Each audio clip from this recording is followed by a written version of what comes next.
الكتب التي يمكنني أن أستفيد منها إلى غير ذلك. Ceci étant dit, un autre sujet,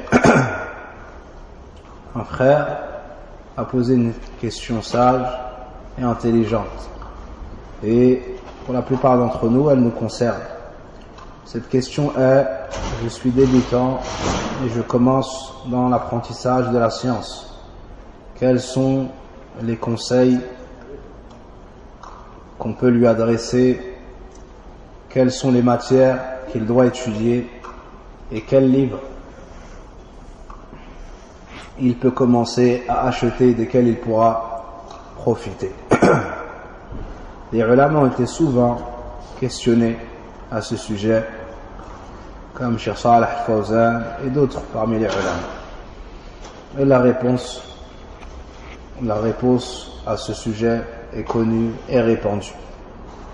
La première chose par laquelle doit commencer celui qui recherche la science, c'est tashihu an-niyya. Tashihu an-niyya, c'est la purification de l'intention. C'est la purification de l'intention. يقول الله سبحانه وتعالى: وما أمروا إلا ليعبدوا الله مخلصين له الدين حنفاء ويقيموا الصلاة ويؤتوا الزكاة وذلك دين القيمة.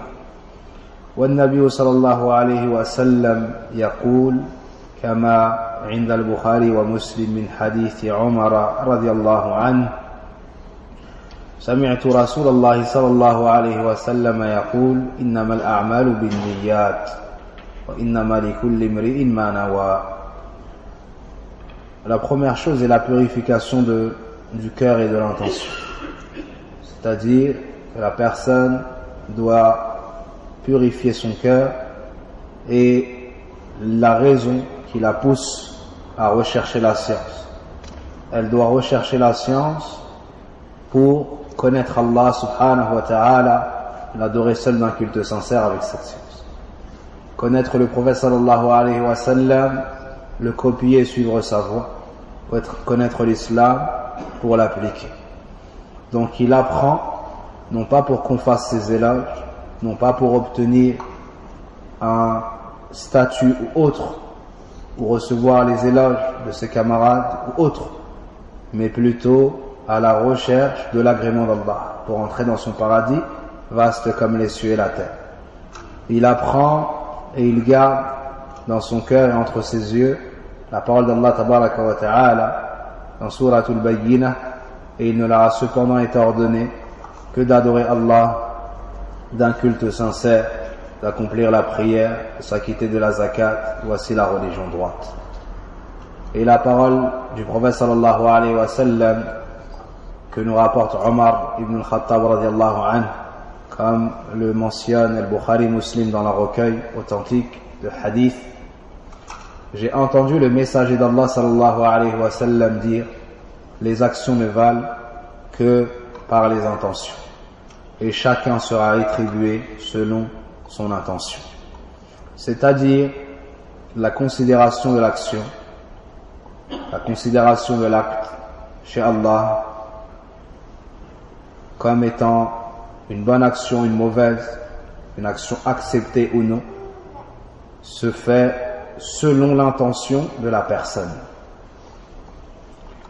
Et pareillement, pour la rétribution, bonne ou mauvaise, elle a lieu selon l'intention de la personne. Donc ça, c'est la première chose à faire. C'est purifier ce cœur et rechercher la science pour Allah subhanahu wa ta'ala. Et le prophète sallallahu alayhi wa sallam nous fait peur de rechercher la science pour autre qu'Allah tabaraka wa ta'ala. Il nous avertit même, il nous informe même que les 3 premiers qui feront le combustible de l'enfer sont un homme de science, savant du Coran ou lecteur. Et cet homme-là, on va l'amener à comparaître Yawm al-Qiyam. On va lui faire reconnaître les bienfaits d'Allah. On lui dira: qu'est-ce que tu en as fait? il dira j'ai lu le Coran. Pour toi, ya Allah. Il a recherché la science pour Allah. Et on lui dira kadhabt, tu mens. ولكنك فعلت هذا ليقال فيك قارئ. Tu mens, mais tu as fait cela pour qu'on dise de toi le lecteur. وقد قيل. Et en effet, on l'a dit. Ceux qui recherchaient dans Dunya, c'était la mention des gens, les éloges des gens. On lui dit وقد قيل. Ce pourquoi tu l'as fait, ça a été dit. Dans Dunya, tu as recherché cela, tu l'as. Aujourd'hui, tu n'auras aucune récompense. On va appeler les anges et ils vont se saisir de lui et il va être jeté en enfer. Ça, c'est une personne de science. Ça, c'est une personne de science qui, en apparence, personne qui sort de chez lui à la recherche du ilm, qui mémorise le Coran, qui lit le Coran. Non. Mais lorsque l'intention a été mauvaise, toute l'action a été corrompue. Parce que le cœur est observé par Allah subhanahu wa ta'ala et son contenu dévoilé yawm al-qiyam.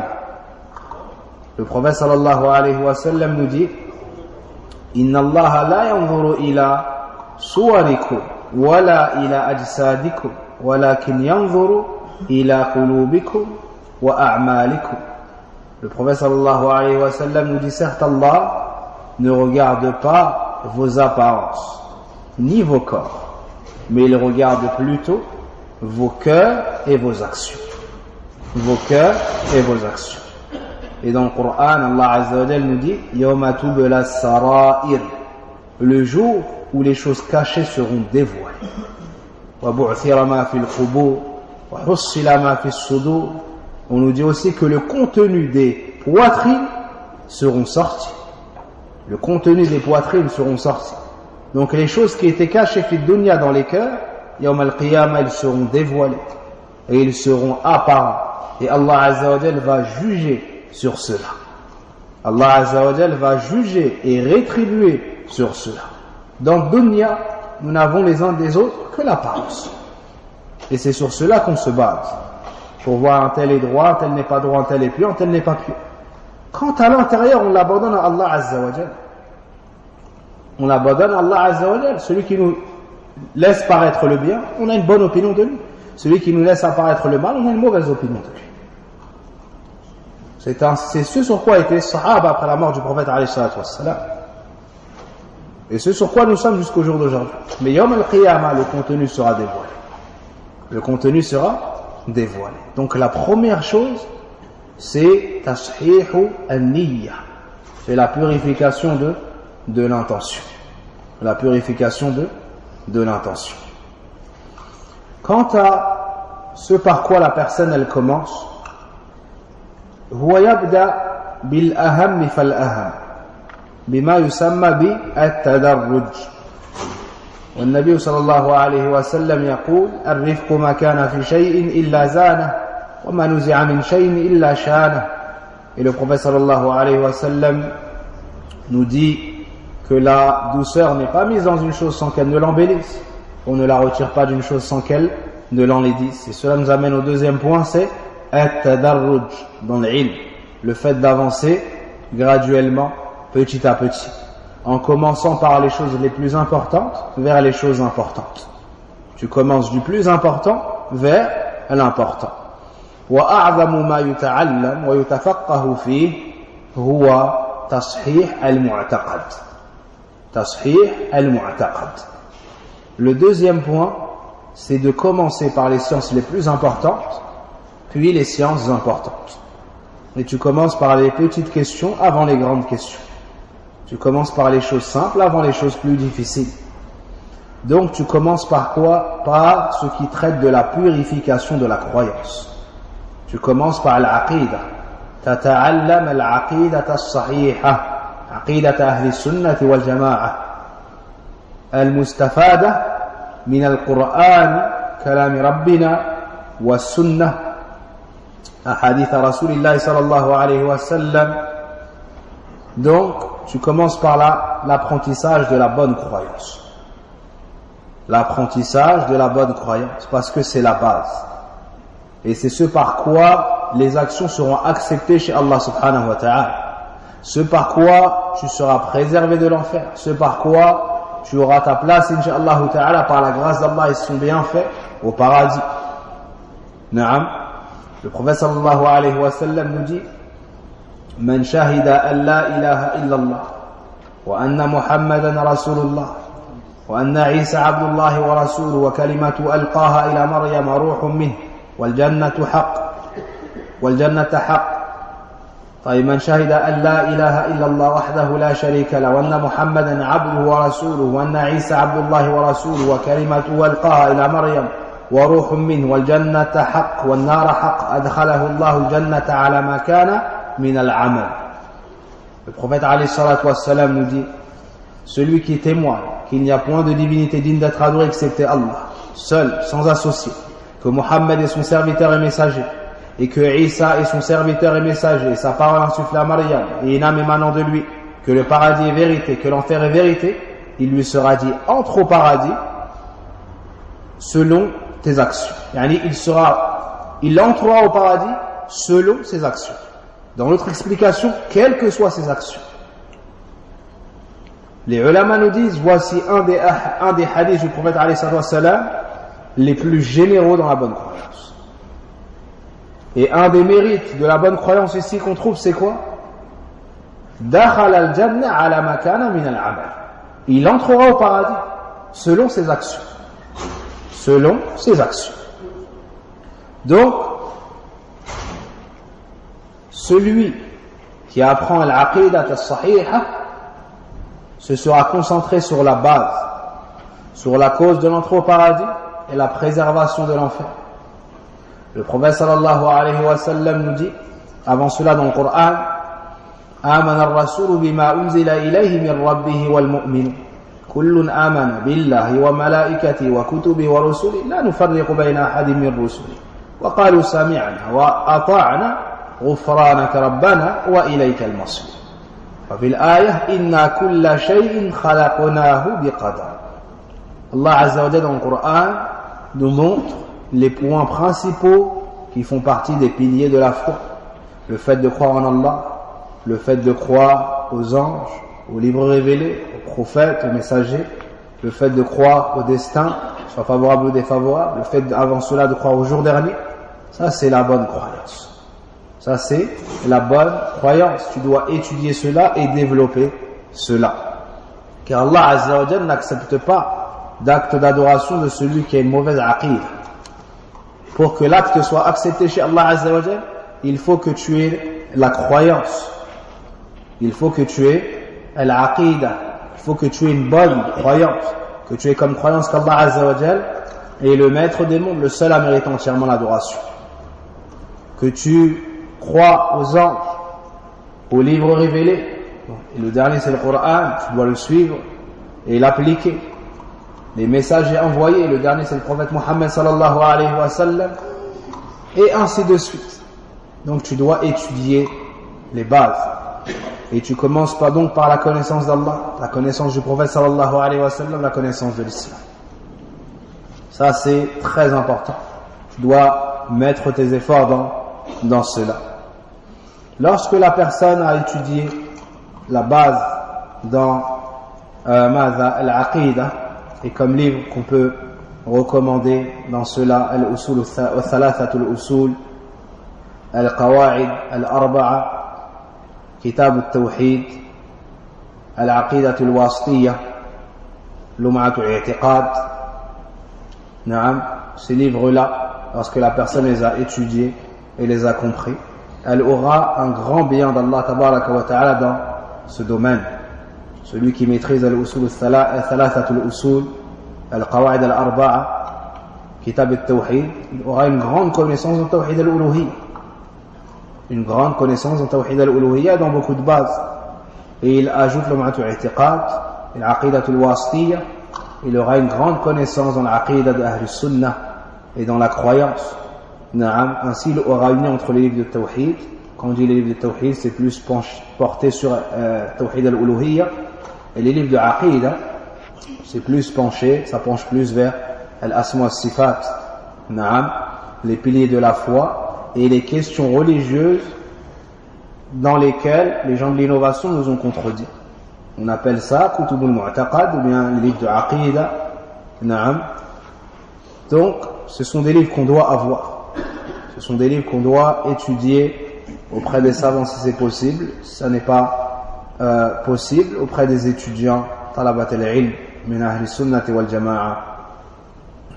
Tout en questionnant sur ceux qui nous posent problème et en revenant aux savants autant que possible. Et celui qui n'en a pas la capacité, alors il prend un intermédiaire, un étudiant ou une personne qui vit auprès des ulama, des ulama. Ça c'est la première chose. Tout ce qui a trait à la croyance, tout ce qui a trait à la purification de la croyance, c'est-à-dire le bien que l'on doit croire et le mal duquel on doit se préserver pour pas entacher cette bonne croyance. Aussi, parmi les sujets les plus importants, après cela, le fait de connaître la méthodologie à emprunter dans ce bas monde, qui n'est autre que le suivi du prophète sallallahu alayhi wa sallam. Le talibul ilm, celui qui recherche la science, il doit savoir où aller, avec qui marcher, et qui ne pas fréquenter, et de qui il ne doit pas prendre. Il doit savoir que sa base, c'est le Coran, c'est la Sunna, et qu'il doit comprendre cela comme les compagnons l'ont compris. Celui qui est sur une bonne croyance et qui suit le chemin du prophète alayhi salatu wassalam, il se doit de le prendre en fréquentation. Il se doit de s'entraider avec lui.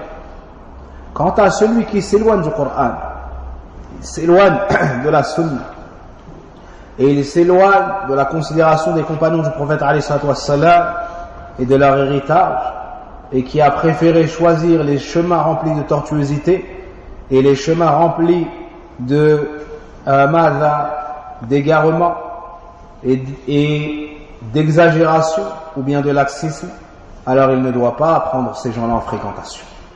Il ne doit pas prendre ces gens-là en fréquentation. Et il ne doit pas se diriger vers les gens donc des passions ou de l'innovation et toute autre personne qui va obstruer ce chemin, le chemin du prophète sallallahu alayhi wa sallam. Et en temps de trouble, le prophète sallallahu alayhi wa sallam a donné le remède lorsqu'il nous dit: innahu man ya'ish minkum fasayara ikhtilafan kathira fa'alaykum bi sunnati wa sunnati al-khulafa'i ar-rashidin al-mahdiyyin 'addu 'alayha bin nawajid wa iyyakum wa muhdathati al-umur fa inna kulla muhdathatin bid'ah wa kulla bid'atin dalalah. Dans le hadith de l'Irbad ibn Sariya, le prophète alayhi salatu wassalam a informé des troubles qui viendront dans le futur.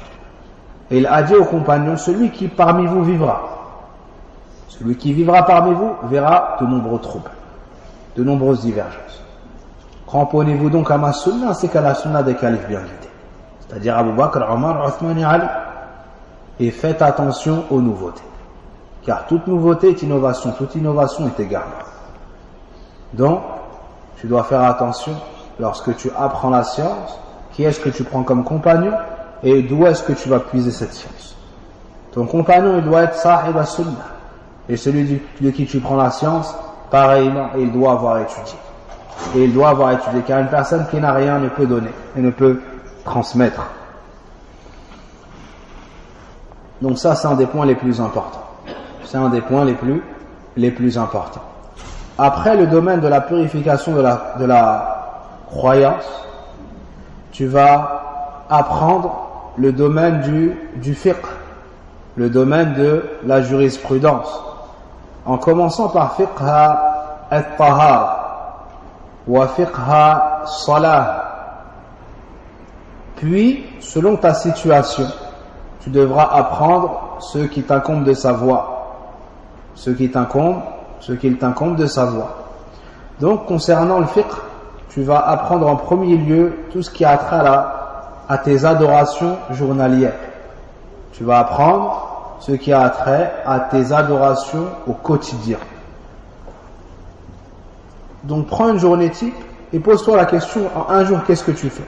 La priorité, c'est la salat. La priorité, c'est C'est la salat. Naam.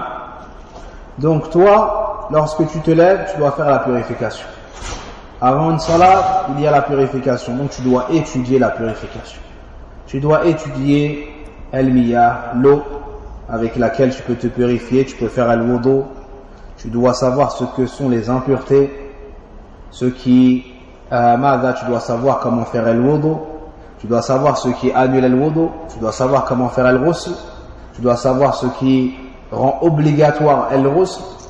Naam, la femme, l'homme doivent aussi connaître ce qui est relatif aux menstrues et aux lochis. Naam, et les différents types de sang, quand est-ce que elle doit délaisser la salat et siyam, quand est-ce que son mari ne peut pas l'approcher, et si elle a des ménorrhées ou autres, ou un écoulement anormal, comment est-ce qu'elle doit se comporter, si en dehors de sa période elle voit un sang, qu'est-ce qu'elle doit faire, est-ce qu'elle prie, est-ce qu'elle ne prie pas, est-ce que son mari peut l'approcher ou non. Tout cela doit être étudié. Tout ce qui a rapport avec la purification doit être étudié. Après cela, as-salah, la prière. Yani d'abord at-tahara parce que c'est miftah as-salah, parce que c'est la clé de la prière. Ensuite, tu apprends la mada concernant la salat, que ce soit fiqh as-salat, que ce soit al-kayfiyya, que ce soit les différentes salawats, que ce soit les heures, que ce soit les conditions, les piliers, les obligations, comment est-ce que se corrige si tu te trompes, celui de sahou, et tous les détails relatifs à la prière. Quant au fiqh, un des meilleurs livres pour commencer, il y a Minhaj al-Salikin d'Ibn Sa'di rahimahullah ta'ala. Minhaj al-Salikin d'Ibn Sa'di rahimahullah ta'ala. Et quant au livre de Ahadith, quant au livre de Ahadith, il y a Umdatul Ahkam et Bulugh al-Maram. Umdatul Ahkam et Bulugh al-Maram. Puis la personne devra apprendre selon sa situation. S'il est riche, il devra étudier az-zakat. S'il a des biens desquels il doit s'acquitter de la zakat, il devra étudier az-zakat. Et dans le cas où il n'a pas de biens desquels il doit s'acquitter de la zakat, il n'est pas dans l'obligation, lui, personnellement, d'étudier az-zakat. Puis, il arrive au 9e mois de l'année, il y a le mois de Ramadan. Donc, il doit étudier fiqh Ramadan. Il doit étudier comment jeûner. Pour qui est-ce que c'est obligatoire de jeûner? Shurutul wujub. Naam. Il doit savoir quelles sont les conditions pour que son jeûne soit obligatoire. Shurutul sihha. Il doit apprendre ce qui annule le jeûne. Al-mufattirat. Il doit apprendre le temps du jeûne, jusqu'à quand est-ce qu'il peut manger, ainsi de suite. Et tous ces détails-là, il doit les étudier. À partir du moment où on t'ordonne une adoration dans le din, on t'ordonne sa connaissance avec. On t'ordonne sa connaissance avec. Le prophète sallallahu alayhi wa sallam nous dit Talabul ilm faridatun ala kulli muslim. L'étude de la science est une obligation pour chaque musulman. Donc, à partir du moment où tu as une obligation religieuse, tu es obligé de l'étudier. Au minimum, demandez aux gens du rappel si vous ne savez pas, c'est-à-dire les gens de science. Tu ne dois pas adorer Allah Azza wa Jalla avec ignorance. Parce que parmi les points les plus importants, al-ilmu qabla al-qawli wal-amal. Tu dois étudier avant la parole et les actions, c'est-à-dire avant de faire, tu dois connaître. Car Allah nous dit dans le Coran, fa'alam annahu la ilaha illallah wastaghfir li dhanbik. L'imam al-Bukhari rahimahullah ta'ala nous dit, fabada'a bil-ilm qabla al-qawl. Allah dans le Coran, dans Sourate Muhammad, nous dit, sache qu'il n'y a point de divinité véritablement digne d'être adoré excepté Allah, et demande pardon pour tes péchés et ceux des croyants et des croyantes. L'imam al-Bukhari rahimahullah ta'ala nous dit qu'il faut commencer par la science avant la parole. Et il nous cite ce verset. Donc, chaque adoration, on doit l'étudier afin de la faire comme il plaît à Allah Azza wa Jalla.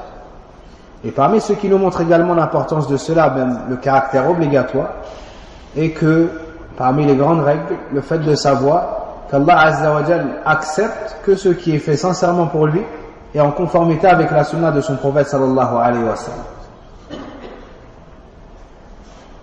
Le prophète alayhi salatu wa sallam nous dit, comme c'est rapporté par le Bukhari et Muslim selon Aïcha radiyallahu anha, من أحدث في أمرنا هذا ما ليس منه فهو رد أي مردود على صاحبه. Celui qui innove dans notre ordre, c'est-à-dire notre religion, une chose qui n'en fait pas partie, cette chose-là sera rejetée. C'est-à-dire qu'Allah ne l'accepte pas de lui. Donc, on nous dit à travers ce hadith qu'on comprend que pour qu'une action soit acceptée chez Allah, il faut qu'elle soit en conformité avec la sunna du prophète alayhi salatu wassalam. Comment est-ce que toi tu vas pouvoir savoir si ton action est en conformité ou non? Avec l'étude, avec l'apprentissage, avec les questions adressées aux gens de science, min ahli sunnah. Ainsi tu comprends l'importance d'étudier. Avec cela, tu as l'obligation d'apprendre la langue arabe.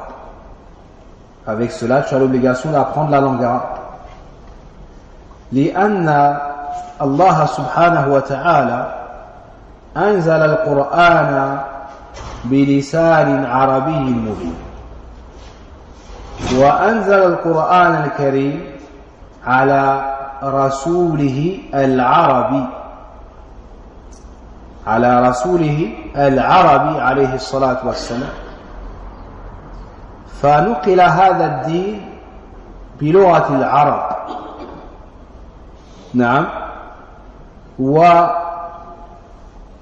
يمكنك الوصول إلى هذا العلم، إلى القرآن الذي أنزل بلسان عربي مبين وإلى السنة التي تحدث عنها وعمل بها رسولنا الكريم عليه الصلاة والسلام وهو سيد العرب وأفصحهم، إلا بتعلم اللغة العربية.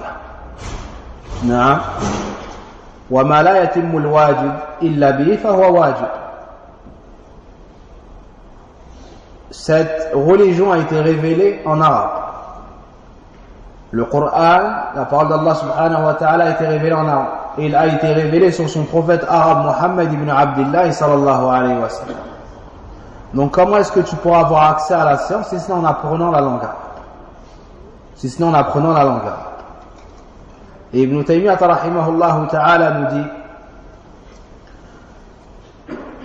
que l'apprentissage de la langue arabe est une obligation.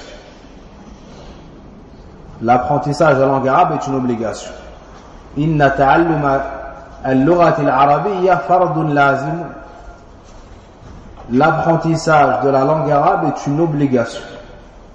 Pourquoi? Car ce qui ne peut se concrétiser avec une chose, ce dont la concrétisation d'une chose obligatoire ne peut se concrétiser si ce n'est avec une chose, cette chose elle-même est obligatoire. Donc on doit apprendre de la langue arabe ce qui va nous permettre de savoir ce qu'Allah veut de nous et ne veut pas de nous. Nous avons l'obligation d'apprendre de la langue arabe ce qu'Allah Azza wa Jal veut de nous et ce qu'il ne veut pas de nous. Et tu as l'obligation d'apprendre de la langue arabe, ce avec quoi tu vas comprendre ash-shahadatan. Et ce avec quoi tu vas comprendre ce qui contredit ash-shahadatan. Ashhadu an la ilaha illallah wa ashhadu anna Muhammadan Rasulullah sallallahu alayhi wa sallam. Tu dois comprendre cette kalima. Tu dois l'étudier, tu dois la comprendre. Tu dois savoir que al-ilah c'est le ma'lou al-ma'boud. Tu dois comprendre que la ilaha c'est al-nafi et illallah c'est l'ithbat. Et que la ilaha c'est nafi istihqaq al-ibadati ou al-uluhiyyati an kulli man siwa Allah subhanahu wa ta'ala. Tu dois savoir que lorsque tu dis la ilaha, c'est le fait de renier, de rejeter le droit à l'adoration pour tout autre que Allah. Cette science-là est obligatoire. Et lorsque tu dis illallah, tu dois savoir que après avoir rejeté le droit à l'adoration pour tout autre que Allah, tu affirmes que le seul qui mérite l'adoration, c'est Allah subhanahu wa ta'ala. Tu dois comprendre ces termes-là. Tu dois comprendre lorsque tu dis ashhadu, ce que ça signifie. Et aussi lorsque tu témoignes de la prophétie de Muhammad alayhi salatu wassalam, tu dois étudier ces choses-là. Naam, tu dois étudier ces choses-là et mettre des efforts autant que possible selon ta capacité dans l'apprentissage de la langue arabe. Aussi, parmi les choses que tu dois étudier, il y a at-tajwid. Il y a ce qu'ils appelaient jadis i'rab al-Qur'an. I'rab al-Qur'an, c'est-à-dire la capacité de lire le Qur'an d'une manière correcte. Ils appelaient cela i'rab al-Qur'an, le fait de lire le Qur'an d'une manière correcte. D'une manière correcte. Donc tu dois apprendre à lire le Qur'an. Et tu dois corriger la lecture de l'Fatiha, car c'est un pilier de la prière. Tu dois réciter surat al-Fatiha et corriger surat al-Fatiha. Même si tu es en âge d'être grand-père. Il n'y a pas d'âge pour apprendre. Tu prends place devant une personne qui lit correctement le Coran et qui est apte à te corriger, et tu lui récites al-isti'adha, a'udhu billahi minash shaytanir rajim, et ensuite bismillahir rahmanir rahim, et ensuite alhamdu, et tu lui récites et il te corrige et vous vous entraidez dans ce bien-là. Et vous vous entraidez dans ce bien-là. Et nous-mêmes, avec notre faible niveau, jusqu'au jour d'aujourd'hui, on récite sur des gens qui ont mémorisé et qui nous corrigent et qui nous orientent. Et lorsqu'on fait une faute, ils nous disent, ici tu fais une faute, et on les remercie pour cela et on corrige notre récitation. Car ça, c'est la parole d'Allah Azza wa Jal, et ce par quoi la prière est valide. C'est la parole d'Allah Azza wa Jal, et ce par quoi la prière est valide. Donc tu dois apprendre à lire le Coran. Et tu dois corriger la lecture de l'Fatiha particulièrement, et tu étudies ses sens. Tu apprends les invocations obligatoires dans la salat. Tu dois apprendre les invocations obligatoires dans la salat. Au ruku', avant de descendre au ruku', après le ruku', en se relevant, en sujoud, en se relevant, position assise, at-tashahud al-awwal, at-tashahud al-akhir, tout ce qui fait partie de la salat et qui est obligatoire ou pilier ou autre, tu dois l'apprendre. Tu dois l'apprendre. Après cela, la personne ne doit pas occulter tout ce qui est relatif au noble comportement. Elle doit étudier tout ce qui est relatif au noble comportement. Non pas que cela est plus important que beaucoup d'autres sciences comme Mustalah al-Hadith, comme Usul al-Fiqh, comme Al-Qawa'id al-Fiqhiyya, comme Usul al-Tafsir et d'autres sciences. Mais on se rappelle ce point qui peut être oublié par certains. La personne se doit d'apprendre les droits et les devoirs. Quant à Haqqullah, il étudie dans Kutub al-Tawhid. Haqqur Rasul sallallahu alayhi wa sallam, on l'a mentionné. Mais elle va étudier les droits des parents. Ainsi, elle va purifier son comportement. Elle va étudier le droit Haqqul Abna, Haqqul Jar, Haqqul Zawjayn, Haqq Madha, Al-Ulama, Haqqul Muslim. La personne va étudier le droit du prophète alayhi salatu wassalam, elle va étudier le droit des parents, le droit des voisins, le droit des enfants, le droit des époux, le droit des proches, le droit des voisins, le droit du musulman sur le musulman et le droit des autres de manière générale. Ainsi, elle va corriger son comportement. Ainsi, elle va corriger son comportement. Et l'imam al-Bukhari, rahimahullah ta'ala, a écrit un livre, Al-Adab al-Mufrad. Al-Adab al-Mufrad, qui est un excellent livre. Il a commencé par Birrul Walidayn, la bienfaisance envers les parents. Comme s'il nous adressait un message en disant Celui qui n'a pas de bon comportement vers ses parents n'a pas de bon comportement. Celui qui n'a pas de bon comportement vers ses parents n'a pas de bon comportement.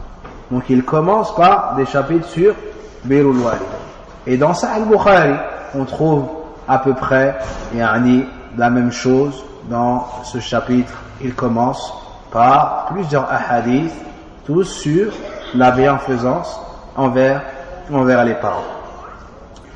La personne doit étudier les terminologies qu'il trouvera dans les cours.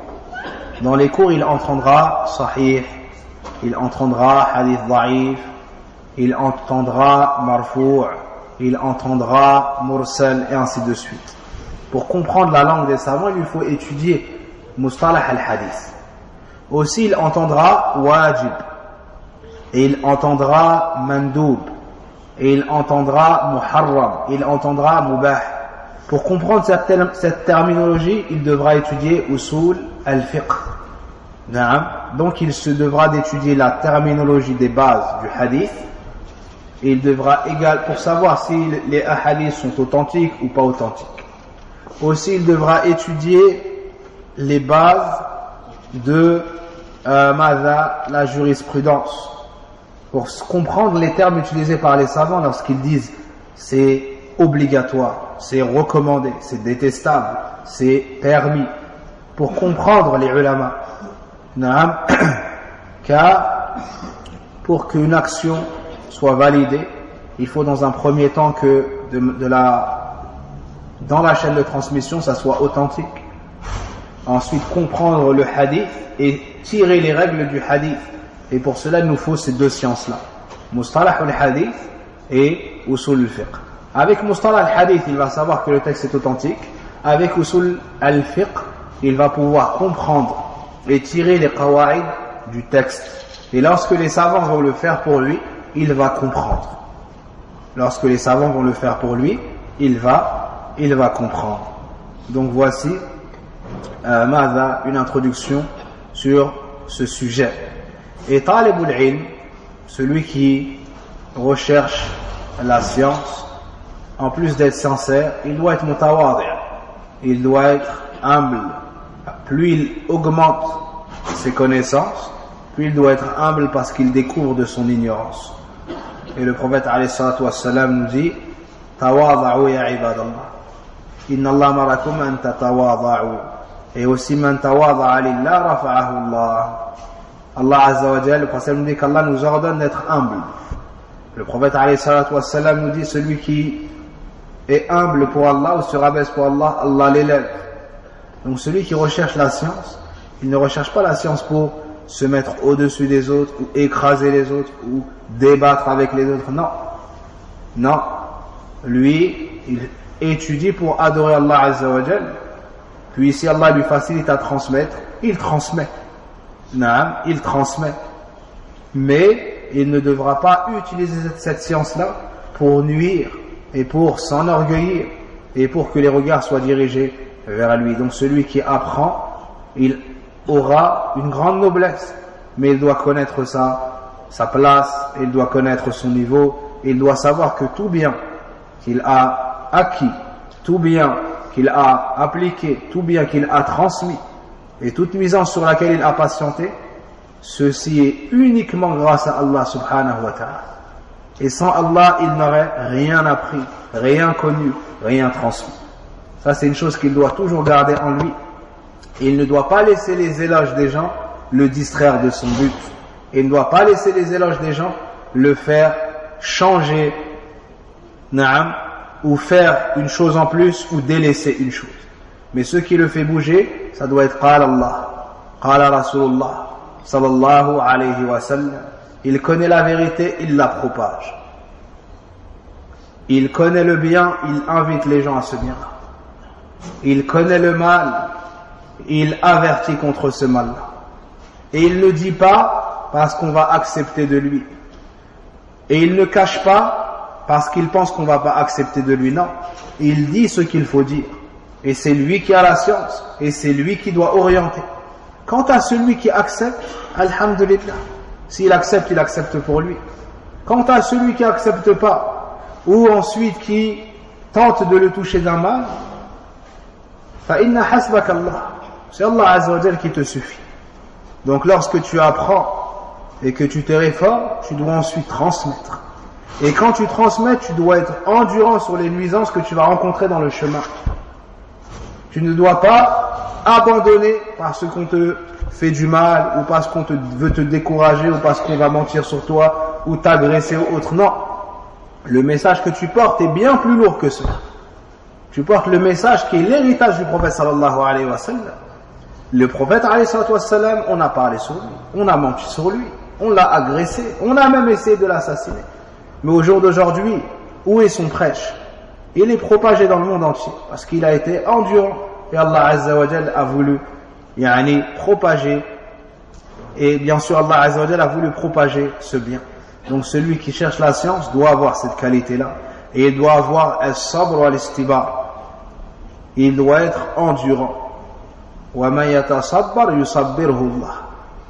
Il doit être endurant. Car le chemin de la science est très long. Le chemin de la science est très long. Naam. Donc, il faut se déplacer, il faut apprendre, il faut écrire, il faut mémoriser, il faut faire des choix. Il faut faire des choix, il faut arranger, organiser son temps. Et il ne pourra pas tirer les mêmes, profiter pareillement que les autres de telle activité ou de tel loisir, parce qu'il veut encore de la science et encore. Donc ça, c'est un choix. Si tu choisis ce chemin-là, il faudra te montrer endurant. Celui qui étudie doit avoir comme but al-amal, la mise en pratique. Il doit avoir comme but la mise en pratique. Car celui qui étudie juste pour étudier, qu'il sache que le prophète sallallahu alayhi wa sallam nous dit wal Qur'anu hujjatun laka aw alayk. Le Coran, c'est une preuve pour toi ou contre toi. Et Allah dit dans le Coran أتأمرون الناس بالبر وتنسون أنفسكم وأنتم تتلون الكتاب أفلا تعقلون يا أيها الذين آمنوا لما تقولون ما لا تفعلون كبر مقتا عند الله أن تقولوا ما لا تفعلون. Allah dans le Coran, dans Surat al-Baqarah et dans Surat al-Saf, nous dit est-ce que vous ordonnez aux gens le bien et vous vous oubliez vous-même alors que vous lisez le livre? Ne réfléchissez donc vous pas. Tout comme il nous dit ô vous qui avez cru, pourquoi dites-vous ce que vous ne faites pas? Donc celui qui étudie, il doit faire, puis il doit transmettre. هذه ذكرى وذكرى تنفع المؤمنين والله أعلم وصل اللهم وبارك على نبينا محمد وعلى آله وصحبه أجمعين. أسأل الله العظيم رب العرش الكريم أن يمن علينا وعليكم أجمعين بالعلم النافع وبالعمل الصالح ويتقبل منا صالح الأعمال وينفعنا بما سمعنا وأن يزيدنا علما وعملا وتقى. اللهم اغفر لنا ذنوبنا كفر عنا سيئاتنا وتوفنا مع الأبرار. اللهم إنا نسألك الهدى والتقى والعفاف والغنى. ربنا آتنا في الدنيا حسنة وفي الآخرة حسنة وقنا عذاب النار. اللهم اشف مرضانا ومرضى المسلمين. اللهم اشف مرضانا ومرضى المسلمين. اللهم اشف مرضانا ومرضى المسلمين. سبحانك اللهم وبحمدك أشهد أن لا إله إلا أنت أستغفرك وأتوب إليك.